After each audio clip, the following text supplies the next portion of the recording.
आधी रात का समय था। पाकिस्तान के इस्लामाबाद से सटे हुए एक गांव की सड़क पर तारा सिंह एक बाइक को सड़क पर दौड़ाए जा रहा था। उस बाइक के पीछे उसकी प्रेमिका सकीना बैठी हुई थी। तारा सिंह भारत का रहने वाला था और सकीना पाकिस्तान में रहती थी। वो दोनों एक दूसरे से प्यार करते थे। तारा सिंह सकीना को लेने चुपके से बॉर्डर पार करके पाकिस्तान पहुंच गया था। हम इंडिया पहुंच तो जाएंगे ना तारा? तुम पाकिस्तानी सेना को नहीं जानते। घबराओ मत सकीना, वो मेरा कुछ नहीं बिगाड़ सकते। सच तो ये है कि पाकिस्तानी आर्मी एक हिंदुस्तानी के हौसले को नहीं जानती। लेकिन तारा, उनके पास हथियार हैं और तुम निहत्थे थे। तुम उनका मुकाबला कैसे करोगे? उसकी नौबत नहीं आएगी सकीना। हम बॉर्डर पर पहुंचने ही वाले हैं। बॉर्डर पर मेरा दोस्त कुलजीत हमारा इंतजार कर रहा है। वो हमें बॉर्डर पार करा देगा। कुछ देर बाद तारा सकीना को लेकर बॉर्डर पार पहुंच गया। तारा अपनी बाइक खड़ी करके सकीना को लेकर झाड़ियों में छिप गया। तुम तो कह रहे थे ना कि तुम्हारा दोस्त कुलजीत यहाँ पर तुम्हारा इंतजार कर रहा होगा, मगर यहाँ तो कोई भी नहीं है। उसे यहीं पर होना चाहिए था सकीना। अब तो मुझे उसकी चिंता होने लगी है। कुछ घंटों बाद तो सुबह हो जाएगी तारा, फिर हम बॉर्डर पार नहीं कर पाएंगे। तभी एक पाकिस्तानी सैनिक चिल्लाते हुए अपने साथियों से बोला, वो देखो, सामने झाड़ियों में एक लड़का और लड़की छुपे हुए हैं, पकड़ो उन्हें। कुछ ही देर में 3 पाकिस्तानी सैनिकों ने सकीना और तारा को पकड़कर बांध दिया और तारा को बुरी तरह से मारने लगा। तारा बेहोश हो गया। तारा को जब होश आया तो उसके सामने एक जनरल 2 सैनिकों के साथ कुर्सी पर बैठा हुआ था। तुम्हारी इतनी हिम्मत कि तुम हमारे देश की लड़की को भगा कर ले जाना चाहते हो। सकीना कहाँ है? अफसोस, अब ये तुम कभी नहीं जान पाओगे। इतना कहकर जनरल ने पिस्तौल तारा के ऊपर तान दी। तभी जंगल में से अजीब अजीब सी आवाजें आने लगी। ये आवाजें कैसी हैं? पता नहीं जनरल, इस तरह की अजीबोगरीब आवाजें मैंने कभी नहीं सुनी। तभी एक बहुत बड़े कद का भयानक दिखने वाला भेड़िया, जिसकी आंखें किसी बल्ब की तरह चमक रही थी, अचानक उस भेड़िए ने उस पाकिस्तानी सैनिक के टुकड़े टुकड़े कर दिए। पाकिस्तानी जनरल ने पिस्तौल की सारी गोलियां उस भेड़िए के सीने में उतार दी, मगर वो एक काला धुआं बनकर वहां से गायब हो गया। कौन था ये भेड़िया जिसने मेरे एक सैनिक को मेरी आंखों के सामने मार दिया? मुझे नहीं पता वो कौन था। झूठ मत बोलो, तुम सब जानते हो। बताओ कौन था वो? तभी वहां पर फिर से अजीबोगरीब आवाजें आने लगी। एक सैनिक कपकपाती हुई आवाज में जनरल से बोला, हम सब मारे जाएंगे। क्या बकवास कर रहे हो तुम? मैंने आपसे मना किया था जनरल कि आज पूर्णिमा की रात है, उस हिंदुस्तानी लड़के को जान से मत मारिए, मगर आपने मेरी बात नहीं मानी। कुछ घंटे पहले आपने उसको मारकर उसकी लाश उसी शापित अंधे कुएं में फेंकवा दी। ये वही है। उसके शरीर में जरूर राक्षस की आत्मा प्रवेश कर चुकी है, जो हर पूर्णिमा की रात जिंदा हो जाता है। जनरल, अब वो राक्षस यहाँ पर गदर मचा देगा। ये सब यहाँ के अनपढ़ और जाहिल गांव वालों की दंत कथाएं हैं। मैं इन सब बातों पर विश्वास नहीं करता। तभी एक सैनिक चीखता हुआ हवा में तैरने लगा। अचानक उस सैनिक की गर्दन अपने आप उसके धड़ से अलग हो गई और वो जमीन पर धराशायी होकर गिर गया। तभी एक तेज हवा का झोंका जनरल के चेहरे से टकराया और सब तरफ काला धुआं फैल गया। वहां मौजूद सभी लोग बुरी तरह से खांसने लगे। कुछ ही देर में उस काले धुएं ने एक भयानक आकृति का रूप ले लिया। जनरल डर से चीखते हुए सैनिकों से बोला, देख क्या रहे हो? अपनी मशीन गन उठाओ और इसे भून कर छलनी कर दो। जनरल ने इतना बोला ही था कि तभी उस भयानक राक्षस ने अपने पैने और धारदार नाखून जनरल की गर्दन में गाड़ दिए और एक ही झटके में उसकी गर्दन उसके धड़ से अलग कर दी। उसने उस जनरल को चीखने का मौका तक नहीं दिया। इस भयानक दृश्य को देखकर सैनिकों में खलबली मच गई। एक सैनिक अपनी जान बचाने के लिए वहां से भागने ही वाला था कि तभी उस भयानक राक्षस ने उस सैनिक को दबोच लिया और अपने लंबे और पैने दांत उसकी गर्दन में गाड़ दिए। कुछ ही क्षणों में उस सैनिक की दर्दनाक चीखें जंगल में गूंज उठी। अब वहां पर सिर्फ 2 ही सैनिक बचे थे, मगर वो दोनों सैनिक बहुत ही डरे हुए थे। एक सैनिक अपनी जान बचाने के लिए बुरी तरह से वहां से भागने लगा, मगर देखते ही देखते उस भयानक राक्षस ने एक काले धुएं का रूप धारण कर लिया और बहुत तेज गति से उस सैनिक के सामने आकर खड़ा हो गया और अपने पंजे उस सैनिक की आंखों में गाड़ दिए। कुछ ही देर में वो सैनिक दर्द से तड़पता हुआ मृत होकर नीचे गिर गया। अब सिर्फ एक ही सैनिक बचा था। मुझे छोड़ दो, मुझे मत मारो। मैं समझ गया तुम वही हो जिसे कुछ घंटे पहले। छोड़ दो। जनरल ने मारकर उस शापित अंधे कुएं में फेंकवा दिया था। मेरी बात का यकीन करो, तुम्हें मारने में मैं शामिल नहीं था। अचानक वो भयानक राक्षस गायब हो गया। तुम किसकी बात कर रहे हो जनरल? किस व्यक्ति को मारा था? कहीं तुमने सवेरे मेरे दोस्त कुलजीत को तो नहीं मार दिया? ड्यूटी पर आते ही मुझे पता चला कि कुछ देर पहले जनरल ने एक हिंदुस्तानी जासूस को मारकर अंधे कुएं में फेंकवा दिया है। मेरा दोस्त कुलजीत ही मेरा इंतजार कर रहा था। जब मैं सकीना के साथ बॉर्डर पर पहुंचा तो वो यहाँ पर नहीं था। हमने उसका बहुत देर इंतजार किया। इसका मतलब कुलजीत पकड़ा गया। कम से कम ये तो बता दो कि मेरी सकीना कहाँ है? वो सैनिक इससे आगे कुछ बोल पाता कि तभी उस सैनिक के ऊपर किसी ने ताबड़तोड़ फायर कर दिया। तारा ने देखा फायर करने वाला व्यक्ति उसका दोस्त कुलजीत था। कुलजीत, तू जिंदा है? मुझे लगा कि इन लोगों ने तुझे मार दिया। ये सारे सैनिक किसी हिंदुस्तानी को मारने की बात कर रहे थे। जल्दी से मेरे हाथ खोल यार। सकीना को कहाँ छुपा दिया है? और पता नहीं छुपा दिया है या मार दिया है। वो सब तो ठीक है, लेकिन इन सब सैनिकों को किसने मारा?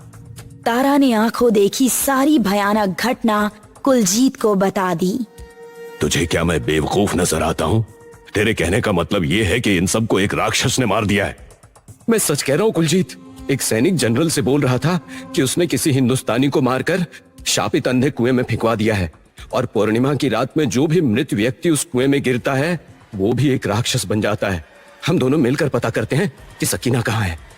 तारा की बात सुनकर कुलजीत अपने होठों पर रहस्यमयी मुस्कान लिए बोला, सकीना तुझे कभी नहीं मिलेगी। क्या मतलब है कभी नहीं मिलेगी? क्योंकि उस शापित कुएं में किसी हिंदुस्तानी को नहीं बल्कि सकीना को मारकर फेंका गया है और सकीना को मारने वाला मैं ही हूँ। कुलजीत की बात सुनकर तारा की आंखें हैरत से फटी की फटी रह गईं। लेकिन क्यों? तूने उसे क्यों मारा? क्योंकि सकीना से मैं प्यार करता था और सकीना तुझसे प्यार करती थी। मैं पाकिस्तान का एक जासूस हूँ। तेरे आने की खबर जनरल को मैंने ही दी थी।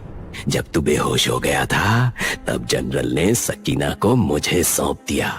मैंने सकीना को बहुत मनाने की कोशिश की, लेकिन वो सिर्फ और सिर्फ तेरा नाम ले रही थी। इसलिए मैंने कुछ सैनिकों के साथ मिलकर उसे मारकर कुएं में फेंक दिया और सारे सैनिकों को यही लगा कि कुएं में मारकर मुझे फेंका गया है। अब तू भी मरने के लिए तैयार हो जा। तभी कुलजीत के हाथ से पिस्तौल गिरकर हवा में तैरने लगी और तारा के हाथ खुद ब खुद खुल गए। कुलजीत के सामने वही भयानक चेहरा था जिसने कुछ देर पहले सबको मार दिया था। कौन हो तुम? मगर अचानक वो भयानक राक्षस एक भयानक स्त्री में परिवर्तित हो गई, जिसके चेहरे की खाल बुरी तरह से जली हुई थी और उसके चेहरे से मांस लटक रहा था। उस भयानक स्त्री ने अपने नुकीले पंजे कुलजीत की गर्दन में गाड़ दिए।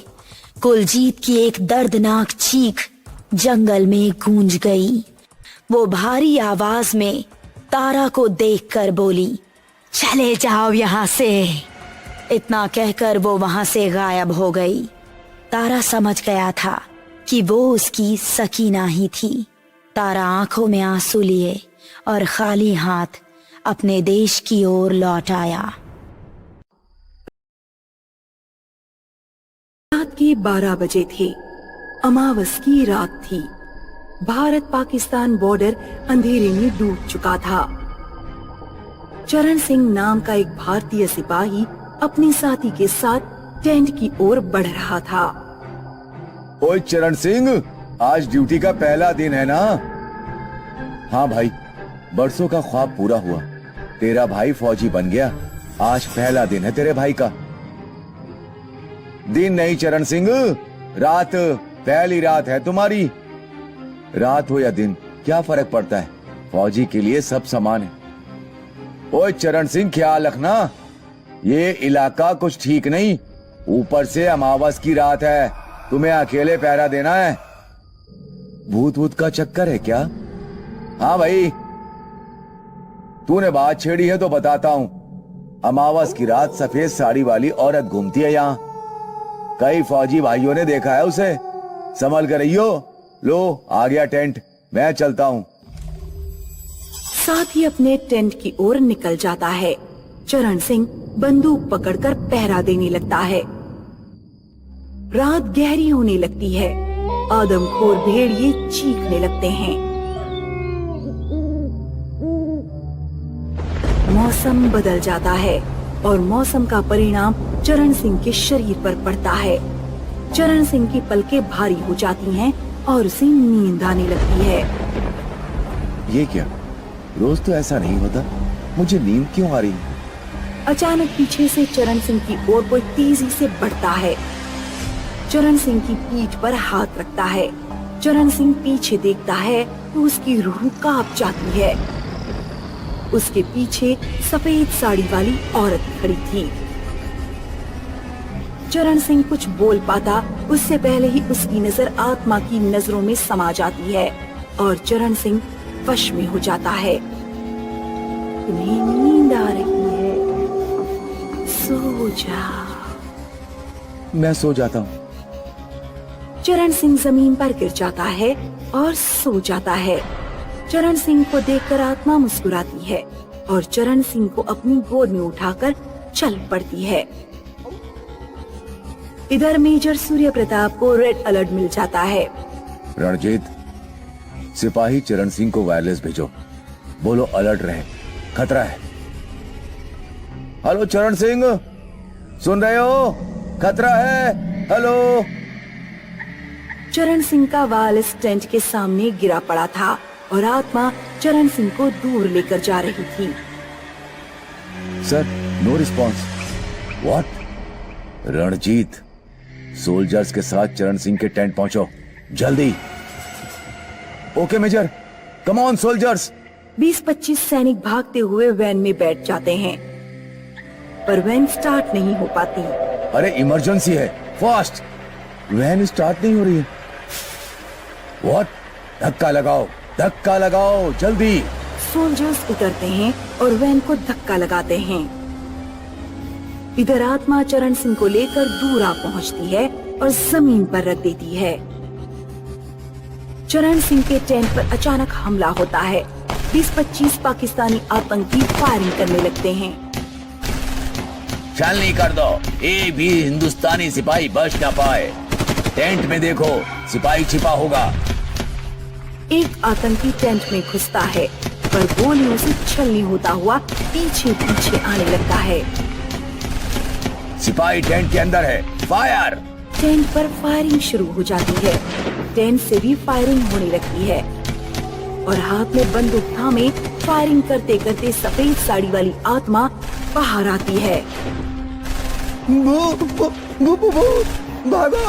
आतंकी भागने लगते हैं तो आत्मा बंदूक से एक एक आतंकी का पीछा करते हुए सबको मार गिराती है। सारे आतंकी मर जाते हैं। इधर रणजीत वैन में अस्वस्थ होकर चरण सिंह से संपर्क करने की कोशिश कर रहा था। हेलो चरण सिंह, तुम जिंदा हो? जवाब दो। शिट यार, जल्दी चलो, लगता है हमला हुआ है। आत्मा चरण सिंह को टेंट के सामने लाकर रख देती है। चरण सिंह होश में आता है तो मरे पड़े आतंकी और आत्मा को देखकर चौंक जाता है। ये सब क्या हो रहा है? बेटा, ये आतंकी थे, हमला करने आए थे। क्या आपने इन्हें मार गिराया? हाँ, मैंने मारा है इन्हें। मुझे माफ कर दो, तुम अकेले थे, इन सब का सामना नहीं कर पाते, इसलिए मैं तुम्हें दूर ले गई और इन्हें मार दिया। आप कौन हो? मैं एक माँ की आत्मा हूँ। तुम्हारे जैसे ही मेरा बेटा फौजी बनकर देश की सेवा करते करते इधर शहीद हुआ और उधर गांव में मैं भी मर गई। मरने के बाद भूत बन गई और मैंने ठान लिया, देश के दुश्मनों को देश की तरफ आंख उठाकर नहीं देखने दूंगी। तब से मैं भूत बनकर बॉर्डर पर भटक रही हूँ। मुझसे सवाल पूछे जाएंगे तो क्या जवाब दूंगा? तुम बोलोगे तो भी कोई यकीन नहीं करेगा, इसलिए चुप रहो।